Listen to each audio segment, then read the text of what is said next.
This is the North Indian city of Amritsar, and just a few miles in that direction is the Pakistani border. But just 70 years ago, that border didn't even exist. In 1947, 200 years of British rule here came to an abrupt end, and this vast subcontinent was divided. It was called Partition, and it split the states of Punjab and Bengal to create two new Muslim homelands in the east and west. Millions of Hindus and Sikhs fled to an independent India, and millions of Muslims to East and West Pakistan. In all, 15 million people were uprooted in the largest forced migration ever recorded. And over 1 million people died in the chaos and violence of partition, as families like my own were torn apart. Many partition survivors decided to rebuild their lives in Britain. And now, 70 years on, their children and their grandchildren are going back to discover how partition dramatically changed their family stories forever. And this time, I'll be joining them as me and my mum become the first members of our family to go back to my grandfather's village in what is now Pakistan.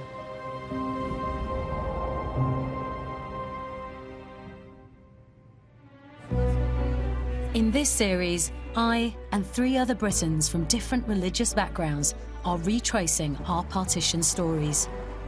We come from all sides caught up in the violence: Hindu, Muslim, Sikh and British colonial.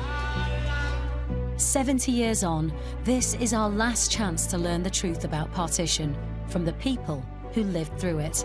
I thought that it's like doomsday. Very difficult time.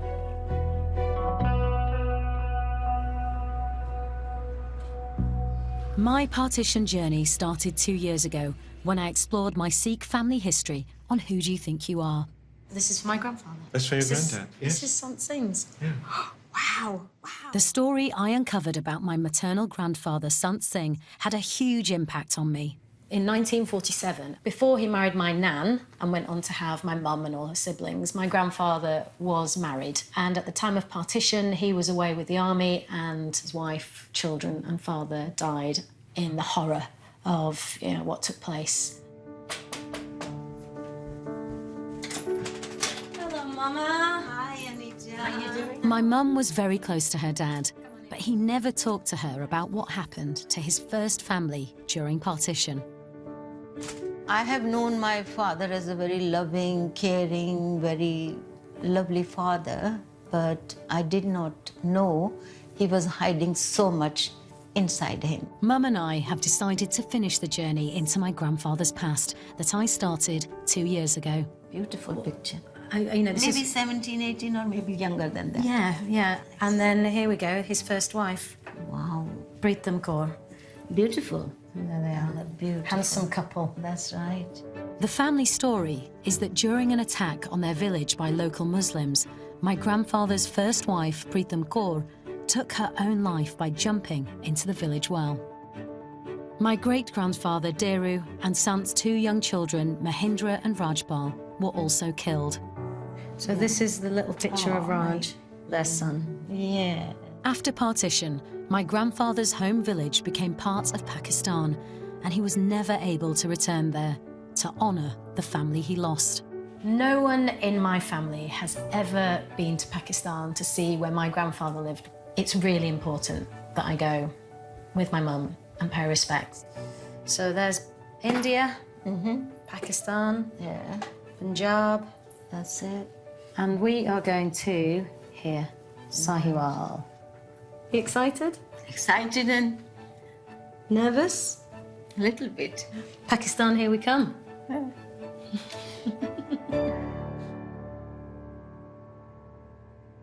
In the last episode, young British Muslim Samir set off from Manchester with his grandfather Asad to retrace their family's partition story. These are the only photographs that I have left from India, And he's my father. They managed to find Asad's childhood home in the Indian city of Ambala. I can't help crying. I don't belong here. Asad was only 7 when violence broke out here.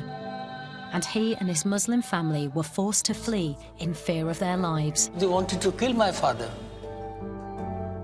I want my grandson Samir to know the real story about my life before partition. This time, Samir is following the dangerous train journey that Assad and his family took as refugees in 1947, which started here at Ambala station.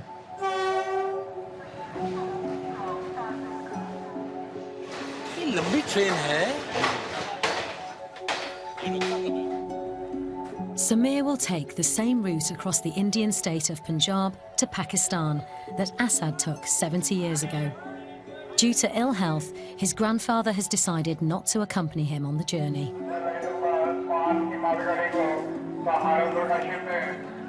I'm not well to travel, and I'm glad that he's going on his own. I won't be a burden on him, you know what I mean? It's important someone from the family follows the path he took when he left Ambala during the partition, because he went through hardship, he went through danger, he went through mental, physical, emotional stress. And for me going on this trip, this is the closest I can get to experiencing what he experienced. We had quite a few relatives who were going to Pakistan with us, and we took a special train. But that train stopped, and the railway authorities said, you'll have to get off here, and your train will come tomorrow to take you to Pakistan. This train is not going to Pakistan. We were there without food, without water, without anything. After 7 days, the train arrived. I thought that it's like doomsday. Everybody was running towards the train like mad, you know, carrying their luggage, carrying their children, carrying their wives. People were going crazy. One of my uncles pushed me into that compartment through the windows. Assad and his family were among almost 4 million Muslim, Sikh and Hindu refugees who, after the line of partition was announced in August 1947, crammed onto India's vast rail network to try to escape the growing violence erupting across India and Pakistan. I'm sat in the train now and I'm thinking, I'm trying to imagine this whole train absolutely full with boxes, with luggage, bags and people. I could just imagine a scared little kid in the corner, like really cramped up tight. It's been so horrible for a kid to go through that. There was no room at all. So for hours and hours, I was just sitting in that position. I couldn't move my legs. I was just crouching, you know. I couldn't complain. We were just children. We just stayed quietly, didn't make a noise. While Samir follows Assad and his Muslim family's journey west across Punjab to Pakistan, Benita Kane is exploring her Hindu family's partition story in Bangladesh. Last time, Benita agreed to return to her father Bim Bomik's childhood home, the first person in her family to do so since partition. I'll be fine. I'll do a good job for you.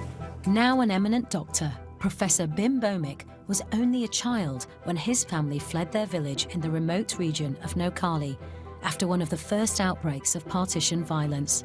Mom came to our room and said, "Shh, just run." They escaped at night, hidden on a local riverboat. The minute they got onto this boat, they became refugees.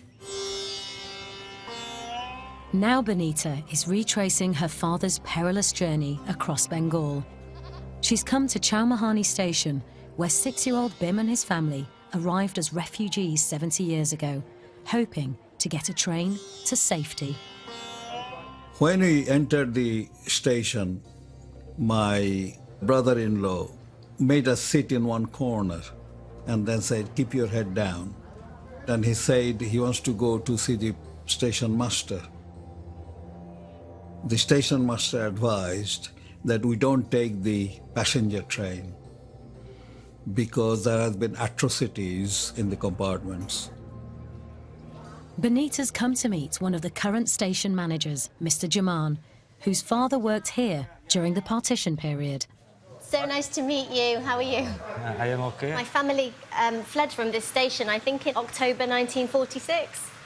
At that time, I was not born, but my father told me that there was a great riot at here between Hindu and Muslim. Mr. Jaman has a contemporary account of the attack on Chowmahani station. Oh, wow. So it's October the 21st, 1946. And the headline is Refugees Attacked at Chowmahani, some killed.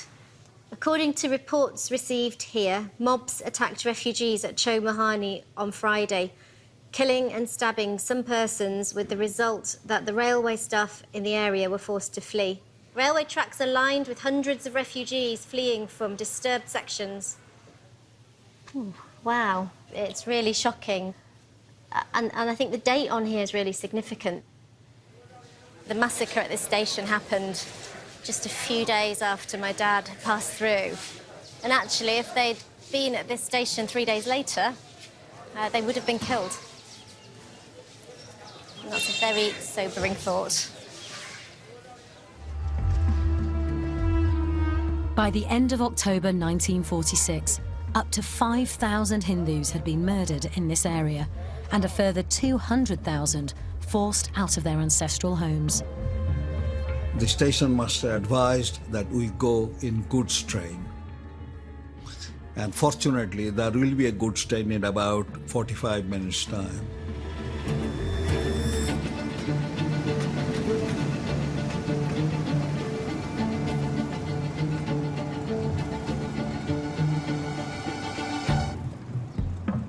My father and my eldest brother-in-law lifted us into the goods train. Inside is absolutely dirty and smelly. And when the door was shut, it was deep darkness. You could hardly see each other, but we huddled together again, holding each other's hands.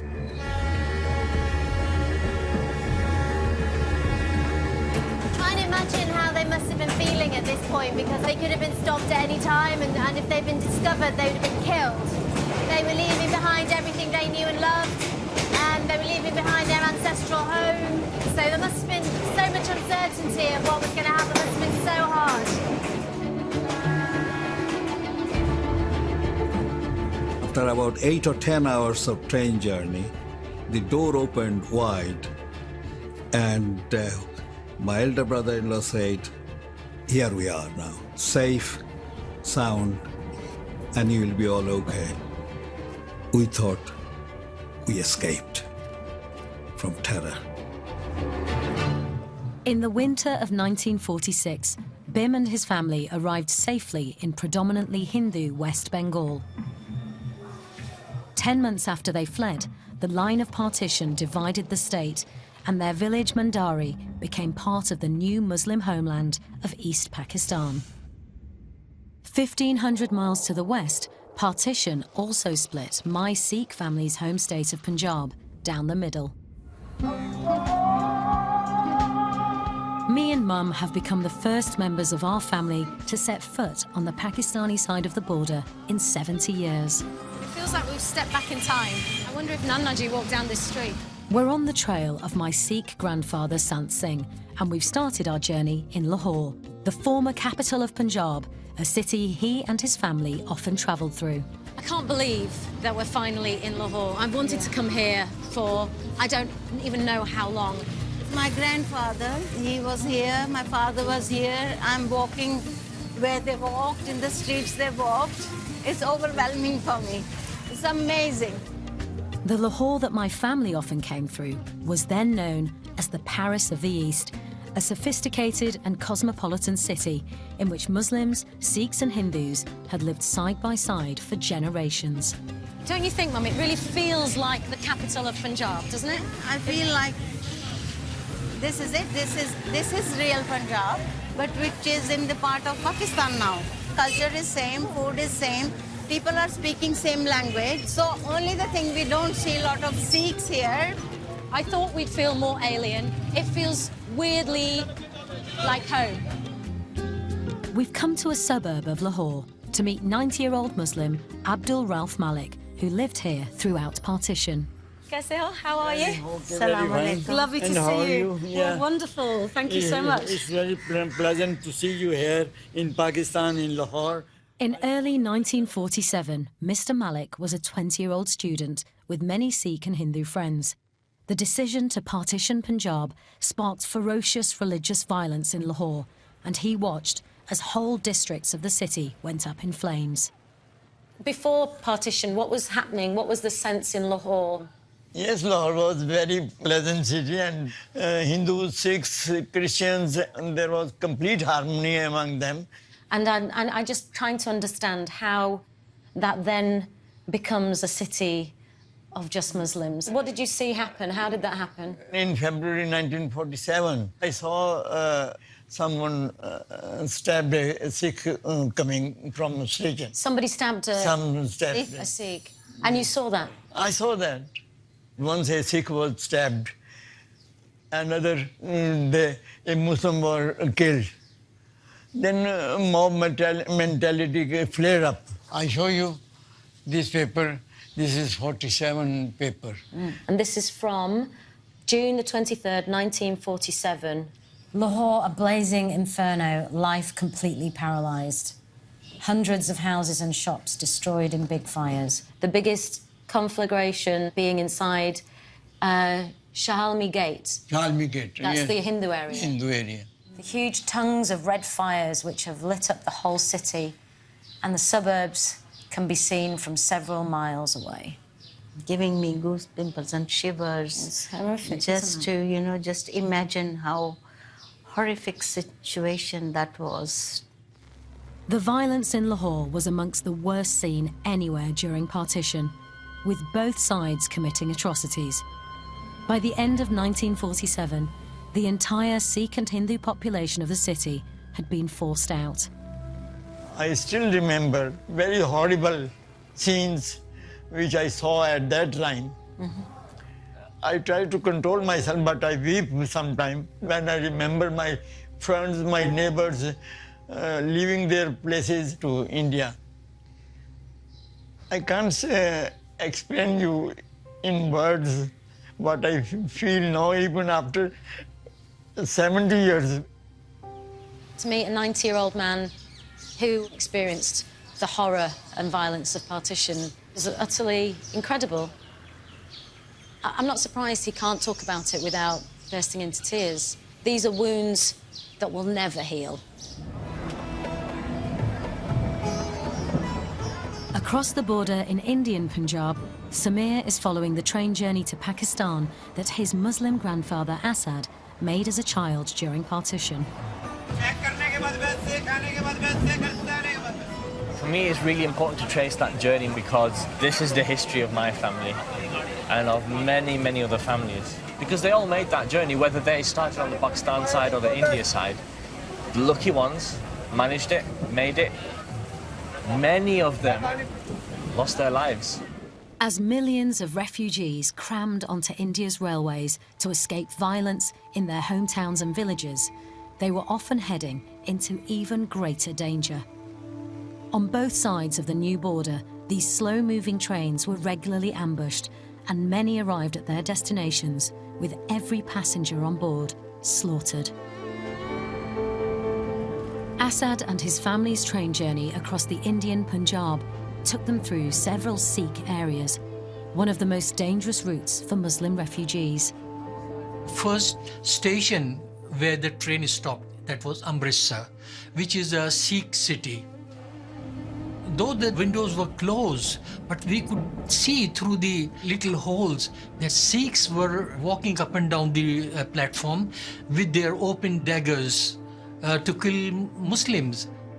We were so scared that they will jump into the train and they will kill all of us. The children were really scared what's going to happen, and the men were reading the Holy Quran.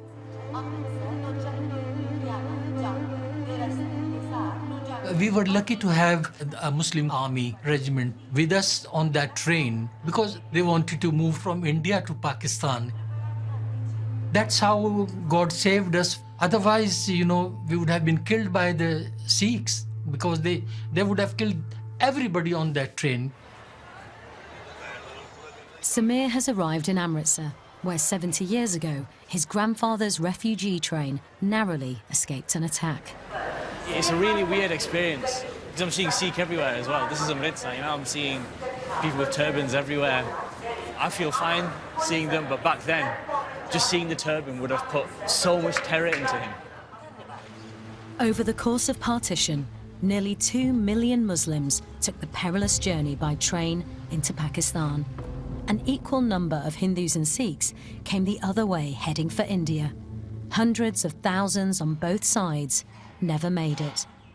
Samir has come to meet an 82-year-old Hindu who was travelling in the opposite direction to his Muslim grandfather, Asad. Gyan Chand Nagpal was on a train with several thousand refugees making their way out of Pakistan when they were stopped near the town of Pakpatan. तो रोक दिया तो वहाँ पे पहले मुसलमान तैयार खड़े थे। अच्छा। तो उन्होंने गाड़ी के ऊपर हमला कर दिया, हाँ अटैक कर दिया। अटैक कर दिया तो उन्होंने जो पीछे 3 कंपार्टमेंट थे ना, वो सब साफ कर दिए। They basically just cleaned out the back 3 carriages of every. They killed पिछले 3 everybody. डिब्बे। Yeah. Last 3 compartment. तो जब ये अटैक हो रहा था, आपके फैमिली में किसी को? हाँ बस एक हमारे यहाँ वो लगी। यहाँ। तलवार लगी ना, तो कुल्हाड़ी। जी। वो यहाँ पे हमारी भाभी को लगी। Were there any other injuries to your family? No. No. Okay. And you managed to escape, and then okay. So what happened next? उसके बाद क्या हुआ जब आप? दिन के 12 भी नहीं बजे पहले ही होंगे। वो कसूर एक स्टेशन है। अच्छा। तो वहाँ से मुसलमान पहले तैयार खड़े थे। ओह। तो उन्होंने क्या किया, उस जंगल में से निकल के फायरिंग शुरू कर दी। मैंने आपको धक्का दिया, उसने उसको धक्का दिया, वो आखिरकार मैं समझ गया। बहुत से लोग जी। और जो जवान थे वो कुचल गए, तो हमारी बहुतों की मौत तो वहीं हो गई। People were dying just from being trampled. लाश जो है भरी पड़ी हैं। तो फिर क्या हुआ? हमारे हिंदुस्तान की मिलिट्री आ गई। ओके। गाड़ी लेके, रेलगाड़ी। जी। तो अमृतसर में वहाँ सरदार लोग बड़े तैयार खड़े थे। उन्होंने कहा कि मुसलमानों ने सरदारों ने कहा कि गाड़ी आ रही है अब मुसलमानों की। अच्छा। मुझे पता नहीं, लेकिन वहाँ उन्होंने खूब कत्लेआम किया सबको। How do you, looking back and thinking about it now, how does all of that make you feel? उसके लिए एक मैं आपको छोटी सी बात सुनाता हूँ। जी। वो क्या है? दुख भरे दिन बीते रे भैया, अब सुख आयो रे, संग जीवन में नया लायो रे। हमारे दिल के दुख थे वो खत्म हो गए, अब हम खुश हैं।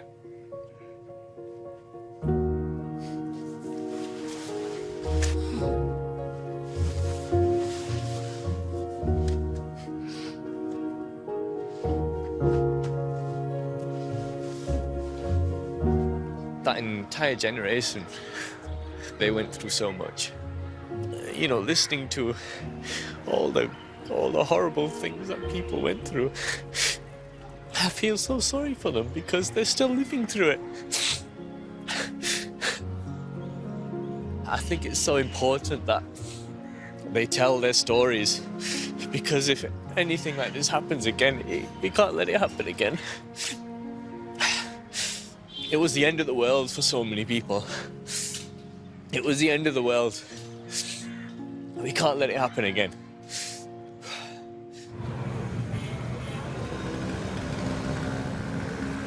Over the border in Pakistan, Mum and I are heading out of Lahore to the villages of Punjab.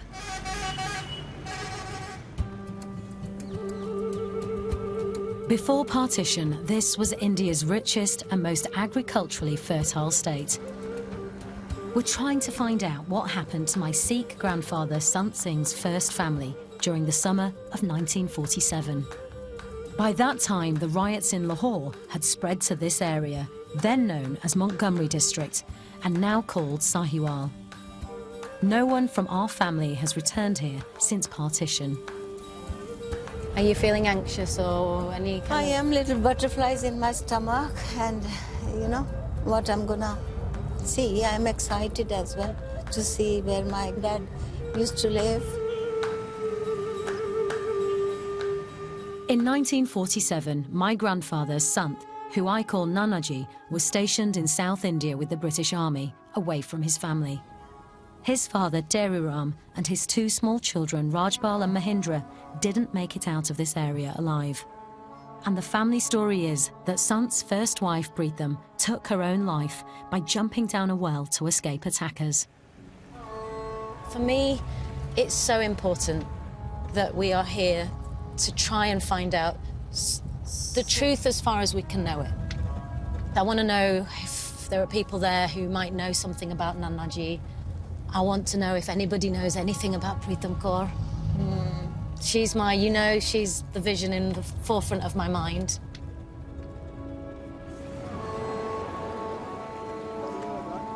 I think we're here, good Lord. Yeah. My God. 70 years ago, this was a predominantly Sikh village. These days, it's entirely Muslim, and visitors like me and Mum are a rare sight. Assalamu alaikum. कैसे हो? बड़ी खुशी हुई मिलके। ਤੁਹਾਨੂੰ ਵੀ ਮਿਲ ਕੇ ਬੜੀ ਖੁਸ਼ੀ ਹੋਈ। खुशी हुई। ये साडा पिंड है।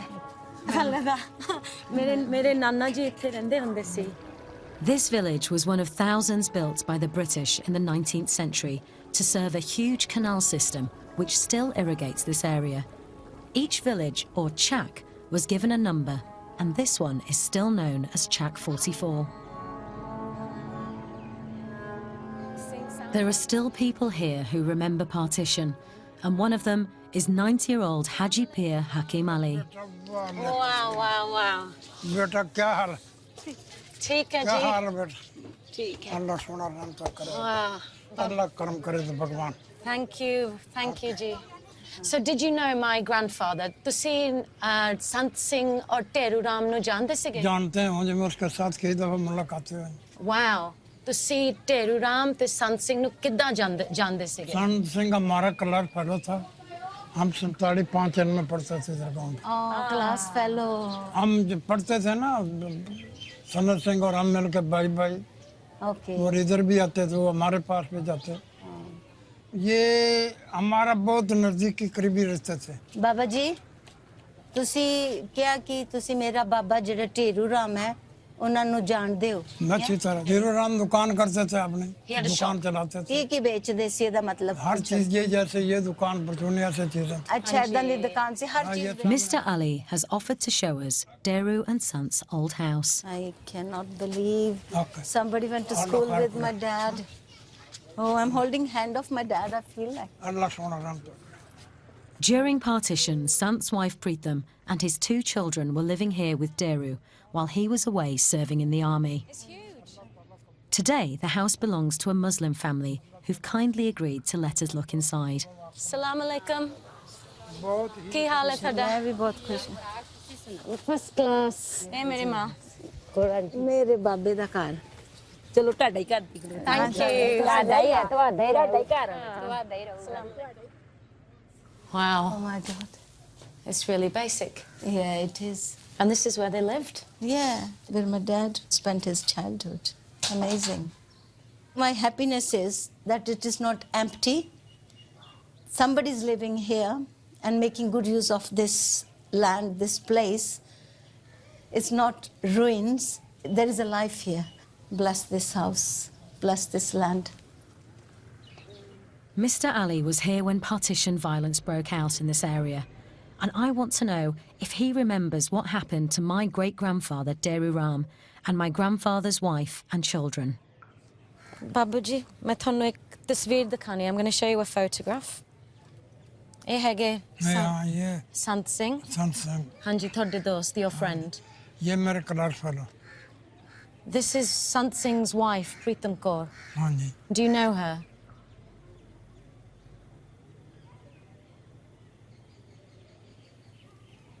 He's obviously finding it very difficult to talk about it. We should know what happened. In 1947, my grandfather wasn't here. I need to know what happened at that time. फिर ये मुसलमान, बाकी आबादी मुसलमानों की ज़्यादा थी, ये तमाम जमा हो गए। उनको मारने के लिए, सिखों को भी हिंदुओं को भी। ਜਦੋਂ ਲੜਾਈ ਸ਼ੁਰੂ ਹੋ ਗਈ ਸੀ ਮੇਰੇ ਢੇਰੂ ਰਾਮ ਕਿੱਥੇ ਗਏ ਸੀ? So when the violence started, he left.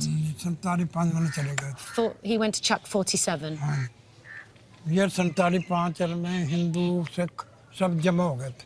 And fear, what happened then? बाकी सब मुसलमान थे, ये जमा होकर उनको घेरे में डालकर मार दिए। बहुत जुल्म की बातें हैं, ये बातें करते हैं तो मुझे अफसोस होता है और रोना भी आता है। जो एक जान थे वो दुश्मन हो गए एक दूसरे के।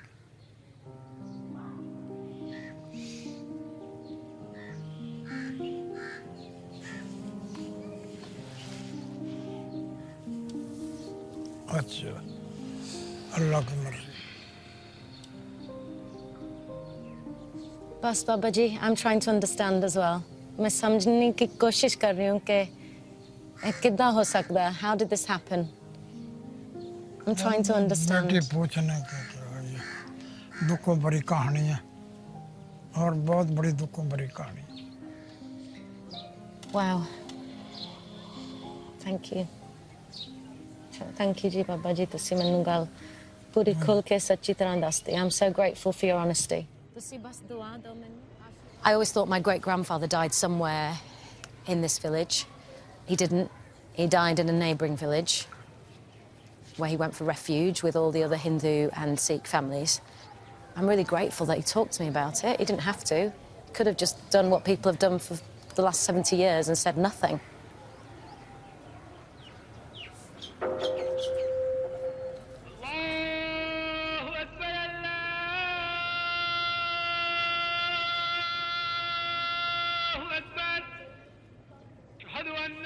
I have to go to Chuck 47. I have to go to the place where all the Hindus and Sikhs of this area were slaughtered. And I still need to find out what happened to Pritam Kaur.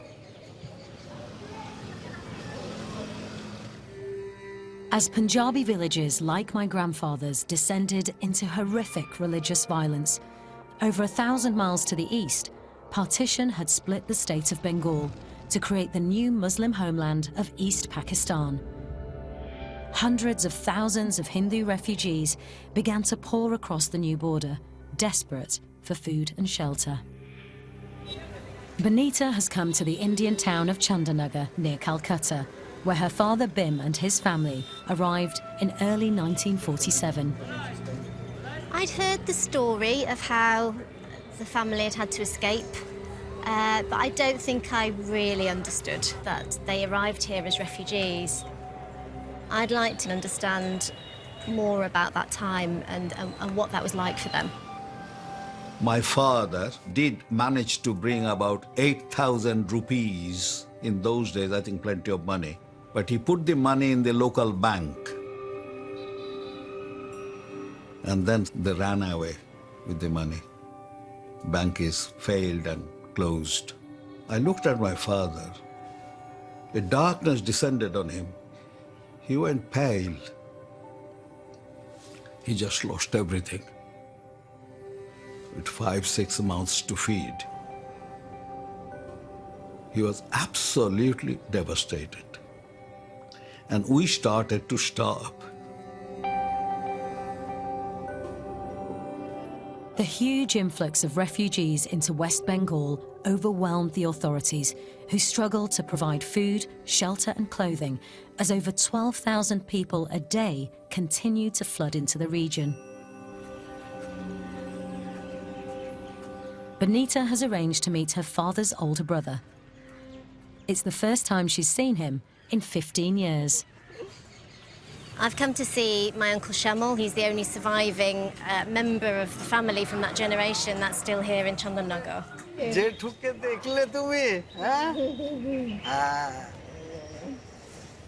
How are you? Benita came here often as a child to visit her grandmother Ashalata, though she never met her grandfather Jamini Bomik, who led his family to safety during partition. As destitute refugees, Jamini, Ashalata and their children were offered a room in a deserted colonial mansion in the centre of town. It's such a grand building. I don't think I was really expecting it to look so grand and beautiful. And how many families used to live here? 35 35 families. families. As refugee camps across West Bengal overflowed, empty buildings like this were taken over by desperate migrants who often lacked even the basic means of survival. Where are we going? In here? We are very fortunate in a sense they gave us the largest room available of that mansion. We are all obviously sleeping on the floor, and at least we have somewhere to stay. That was a relief. 7 ভাই ছিলাম। So there were 7 brothers. 7 brothers. And your sister. হ্যাঁ। And her family. Sister নেই, একটাই sister এসেছে। One sister, yeah. One sister. And your mum and dad. And you were all living in this room. আমাদের মায়েদের সঙ্গে আমরা এখানে শুতাম। Around here? Yeah. All in a row. নিচে বিছানা করে। We had a good neighbor, so he saw that we haven't eaten, and he will give us a kilo of rice. But my father wouldn't eat.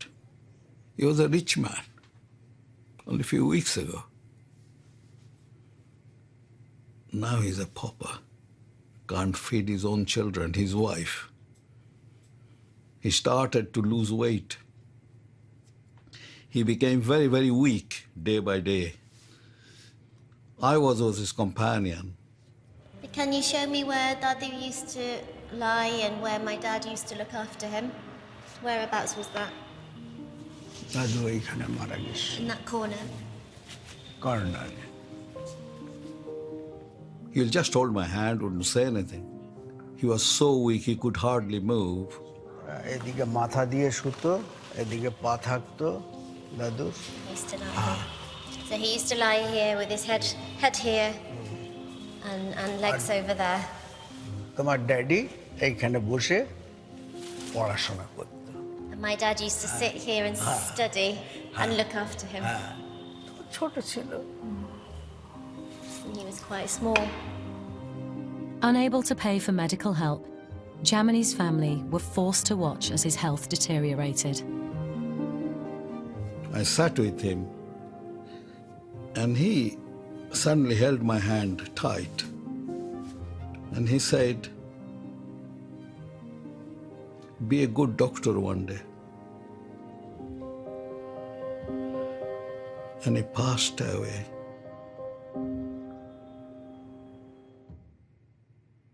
Looking relieved in one way in my mind. I think he was praying for it. Take it away. And still today, I feel that God was very cruel to us as far as father is concerned.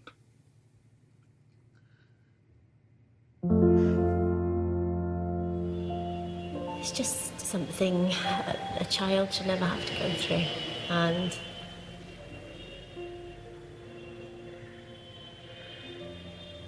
it just really brings it home, sitting here in this room where it happened and what they went through.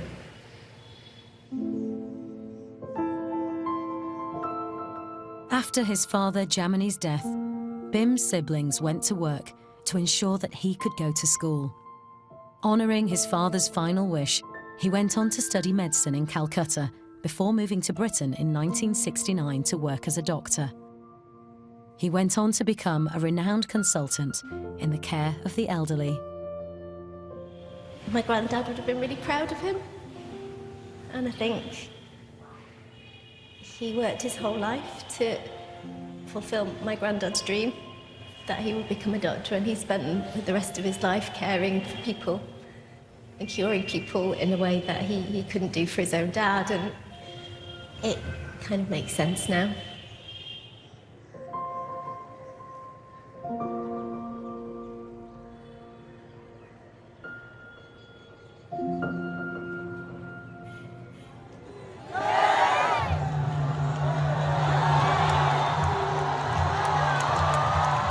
Samir has arrived on the Indian side of the Wagah-Atari border crossing between India and Pakistan, where every evening the flags of these two nations are ceremoniously lowered and the border gates are closed.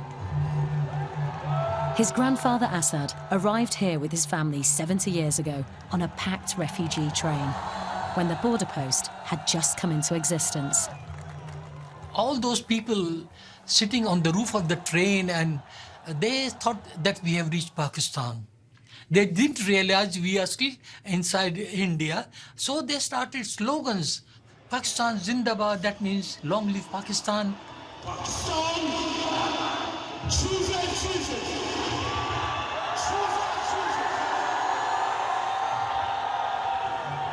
Indian army, they didn't like that we were shouting all those slogans. So they started firing. And I could feel the sin, that sound of that bullet that passed near my bullet. God save me. Otherwise, you know.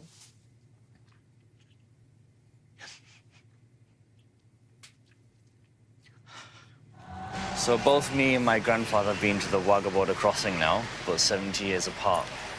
When I was sat there and I looked at the people who were sat on the Pakistani side and I looked at the people who were sat on the India side, and it made me think that this wall is separating family. People who would have grown up together, people who lived together, people who had strong, long-lasting relationships were all of a sudden separated by a wall. Asad was 8 years old by the time he finally made it across the new border. 70 years on, Samir has also arrived in Pakistan to retrace the final leg of his grandfather's epic train journey. Asad and his family joined more than 7 million Muslim refugees who arrived in Pakistan during partition. Like many of them, they disembarked at a station on the outskirts of Lahore in early 1948. When we arrived, we were so tired, you see, we were so hungry, we were so cold. But we had some water at least from the Mughalpura station.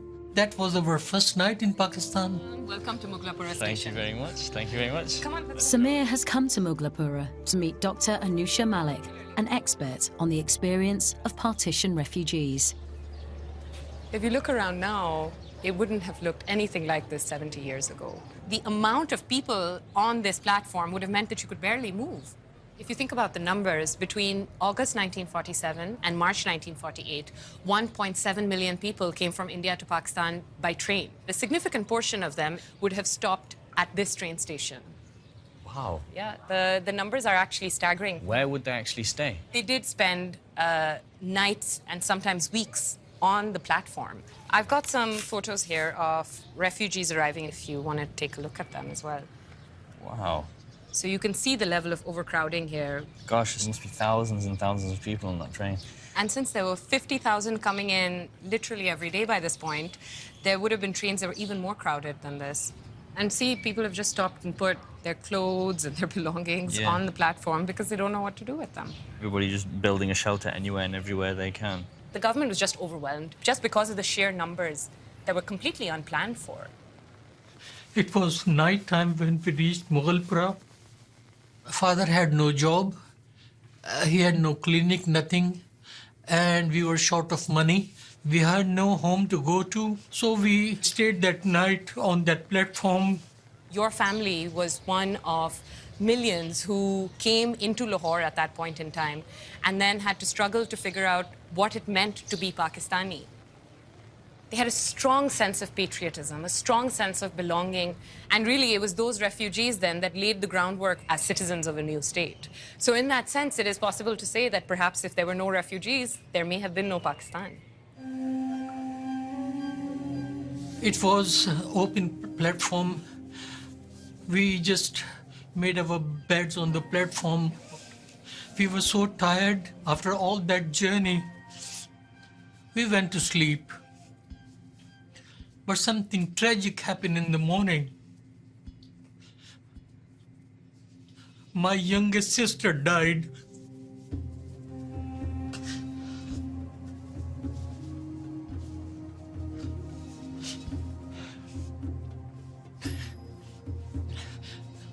She was sleeping with my mother, and she was in my mother's arms. Her name was Maimuna. She was the youngest child. We slept on that platform in cold weather. That's how she died. That was the first sacrifice we gave for Pakistan.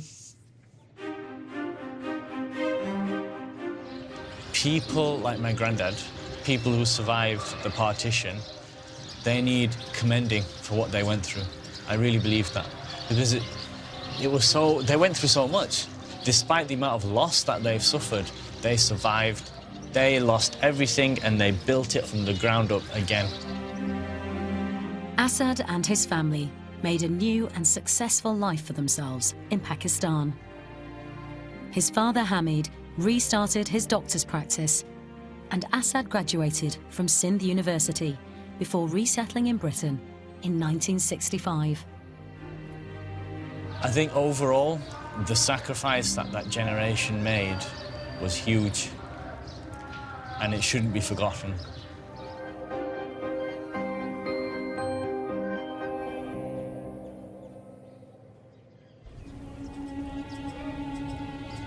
Samir's journey is over, and 100 miles away, I'm on the last leg of my family's partition story. I've left Mum behind as I'm worried that things might get too upsetting for her. This is the rural district of Sahiwal in Pakistani Punjab, which in 1947 was known as Montgomery District.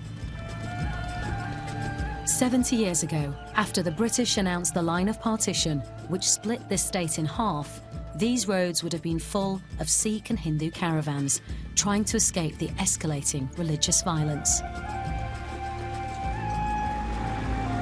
My family fled their own village, Chak 44, to seek refuge in this nearby village, Chak 47. Pippa Verdi is a British Punjabi historian who's been researching what happened in this area during partition. Hi, Pippa.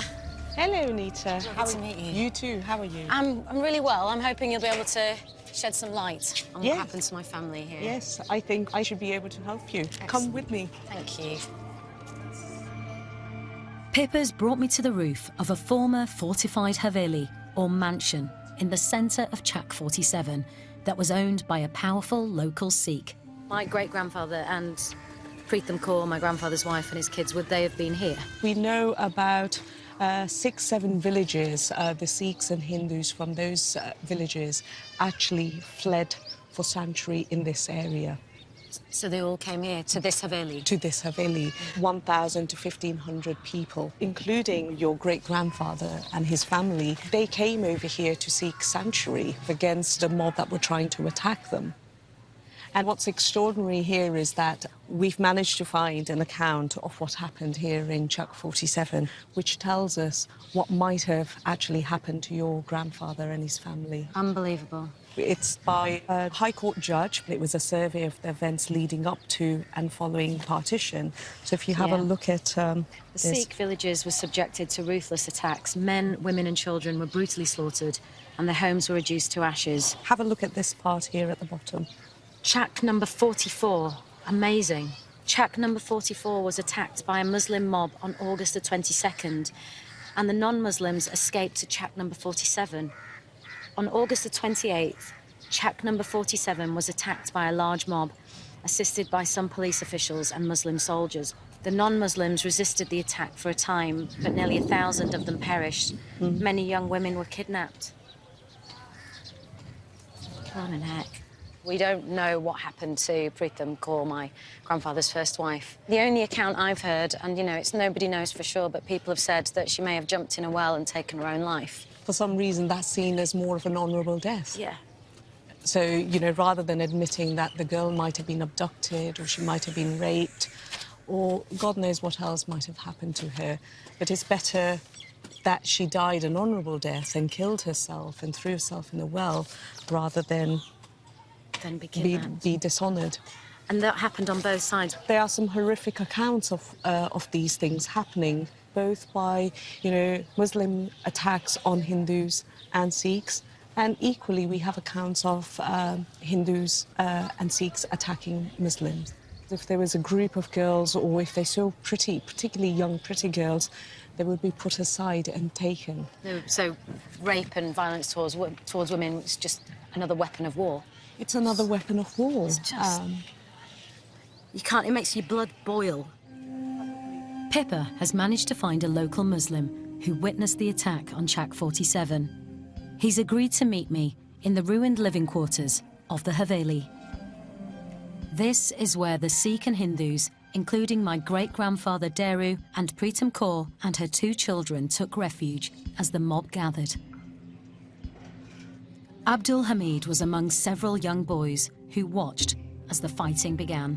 So please, could you tell me what you know? What did you see? Tusi dasso hun Abdul Hamid sahab ki tusi dekhya si. What was happening? मैं तनु बात कर कसम खा के कहूँगा अपनी मां नु हाज़र नाज़र ਇੱਥੇ ਘਰ 'ਚ ਉਹਨਾਂ ਨੇ ਕੀ ਕੀਤਾ ਸੀ ਜਦੋਂ ਲੜਾਈ ਹੋਈ ਸ਼ੁਰੂ ਹੋਈ ਇਹਨਾਂ ਇਸ ਘਰ ਦੇ ਬਾਹਰ ਕੀ ਕੀਤਾ ਸੀ ਉਹਨਾਂ मैं ਤੁਹਾਨੂੰ ਦੱਸਦਾ ਉਹਨਾਂ ਨੇ ਕੀਤੀ ਮਜ਼ਾਮਤ ਉਸ ਮੋੜ ਤੋਂ ਹਾਂਜੀ ਇਹ ਹਮਲਾ ਹੋਇਆ ਸੀ ਹਮਲਾ ਹੋਇਆ ਮੁਸਲਮਾਨ ਪੈ ਫਿਰ ਕਿੱਥੋਂ ਆਏ ਸੀ where did they come from ਕਿੱਥੋਂ ਆਏ ਸੀ ਜਿਨ੍ਹਾਂ ਨੇ ਮਾਰਿਆ ਮੁਸਲਮਾਨ मेरी सुनो गल कादराबाद से लेकर कादराबाद से मलका हांस हुण उसे विच बनदे 50 पिंड मैं तो कहूँगा भी हज़ारां च होने सी बंदे there were in their thousands and then what happened देखो जी बरशे कोल सी कईयां को डांगा सी कईयां को टकूए सी कईयां को कोई शै सी कदे ਫਿਰ ਹਮਲਾ 'ਚ ਕੀ ਹੋਇਆ ਸੀ ਕਿੱਦਾਂ ਹੋਇਆ ਹਮਲੇ ਵਿੱਚ ਫਿਰ ਬੰਦੇ ਜਿੰਨੇ ਮਾਰਨੇ ਸੀ ਮਾਰ ਦਿੱਤੇ ਉਹ ਵੀ ਮਾਰਦੇ ਰਹੇ ਵੀ ਮਾਰਦੇ ਰਹੇ so people were killing each other ਜਿਹਦਾ ਹਮਲਾ ਹੋਇਆ ਸੀ when the attack happened were there members of your family involved ਭਰਾ your brother ਆਪਣੇ ਮੌਤ ਨੇ ਮਰਿਆ your own brother came ਵੱਡਾ ਤੁਹਾਡੇ ਕੋਲੋਂ obviously older brother ਜਿਹੜੀਆਂ ਬੀਬੀਆਂ ਸੀ ਸਰਦਾਰਾਂ ਦੀਆਂ ਬੀਬੀਆਂ ਹਿੰਦੂਆਂ ਦੀਆਂ ਬੀਬੀਆਂ ਉਹਨਾਂ ਦੇ ਨਾਲ ਕੀ ਹੋਇਆ ਸੀ what happened to the women ਸਾਡੇ ਸਾਹਮਣੇ ਕੁਝ ਨਹੀਂ ਹੋਇਆ ਇਹ ਪਿੰਡ ਹੈਗਾ ਬਾਈ ਚੱਕ ਜਲੀਗਾਂ ਦਾ ਉੱਥੇ ਬੀਬੀਆਂ ਨੂੰ ਲਈ ਜਾਂਦੇ ਸੀ Did you see any women take their own lives ਤੁਸੀਂ ਕਈ ਬੀਬੀਆਂ ਨੂੰ ਖੁਦਕੁਸ਼ੀ ਕਰਦੇ ਹੋਏ ਦੇਖਿਆ ਸੀ ਨਹੀਂ ਸਾਨੂੰ ਪਤਾ ਹੀ ਨਹੀਂ ਵੀ ਖੁਦਕੁਸ਼ੀ ਕਿਹਨੇ ਕੀਤੀ ਆਪਾਂ ਨੂੰ ਨਾ ਨਾ ਝੂਠ ਨਹੀਂ ਮਾਰ ਕਿਉਂਕਿ ਮੈਂ ਕਹਿੰਦੇ ਆ ਕਿ ਬੀਬੀਆਂ ਨੇ ਖੂਹ 'ਚ ਛਾਲ ਮਾਰੀ ਸੀ ਉਹ ਅਸੀਂ ਇੱਕ ਸੁਣੀ ਸੀ ਇੱਥੇ ਆ ਖੂਹ ਅਜੇ ਵੀ ਹੈਗਾ So there is a well. ਮੈਂ ਤੁਹਾਨੂੰ ਬਾਤ I want to show you a photograph because you're talking about the women. You're talking about the women, and I want to show you the woman that I'm on the quest to find out about. ਇਹ ਸੀਗੇ ਮੇਰੇ ਨਾਨਾ ਜੀ ਦੀ ਪਹਿਲੀ wife Pritam Kaur ਤੁਸੀਂ ਇਹ ਸ਼ਕਲ ਜਾਣਦੇ ਹੋ Do you recognize this face? ਇਹਨਾਂ ਨੂੰ ਤੁਹਾਨੂੰ ਹਾਏ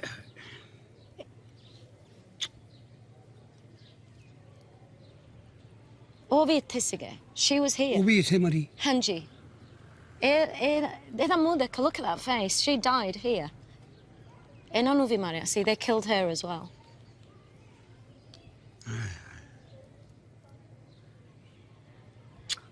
ਹੁਣ what do we do ਕੀ ਕਰੀਏ ਅੱਲਾ ਦੇ ਬਸ ਬੇਟਾ ਕੋਈ ਬਾਤ ਨਹੀਂ ਅੱਲਾ ਜੋ ਰੱਬ ਦੇ ਸਾਰੇ ਸਿੱਟੋ I know, of course, we can only just put it onto God. ਤੂੰ ਬੇਟਾ ਪਾੜੀ ਬੇਟਾ ਰੋਣ ਤਾਂ ਆਉਂਦਾ ਹੀ ਆ Yeah, of course I'm gonna. Yeah, it makes me sad. It makes me sad. Rona aa raha maina. ਅੱਛਾ ਬੇਟਾ ਅੱਲਾ ਤੇ Yeah, it's all right.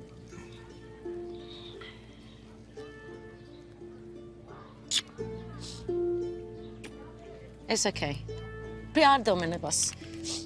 चंगा अल्लाह ताला तेरा सब्र पूरा करे खुदा गल करी बेटा Like every partition story is full of horror, but this one obviously has a deep impact because it's my family. They were slaughtered right here, where I'm standing, in the most brutal, horrific, tragic way.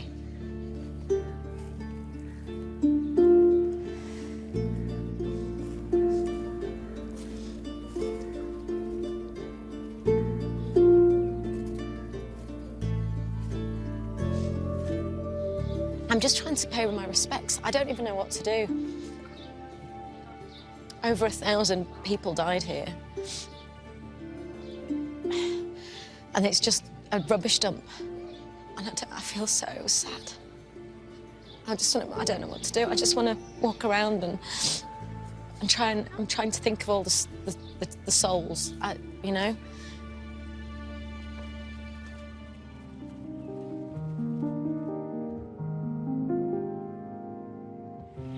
I keep thinking about Pritam Kaur because I'll never know for sure how she died. The fact that my family say, oh, she jumped into a well, that's because it's the easiest one to deal with. And I think that tells me something deeply profound about partition and why nobody talks about it.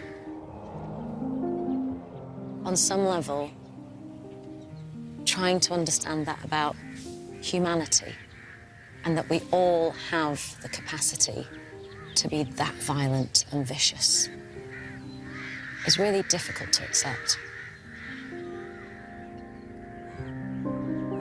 By the end of 1948, over 1 million people had died on both sides of the border, and 15 million more had been uprooted from their homes in one of the most catastrophic events of the 20th century. Relations between India and Pakistan have never recovered, but occasionally there's a glimmer of hope. Nankana Sahib is one of the holiest shrines of the Sikh religion. Since 1947, it's been on the Pakistani side of the border, but over the last few years, Sikh pilgrims from India and beyond have been allowed to come and worship. Mum and I have come to say a prayer for my grandfather Sant Singh and the family he lost during partition: Deru, Pritam, Rajpal and Mahindra. This has been an extraordinary experience for me, Samir and Bonita. What happened to our families during partition was unimaginably horrendous, as it was for millions of others. And it's been so important to bear witness to what happened here, to honour those who lived through it, and to remember that for us, a generation born in Britain, partition is still very much part of who we are.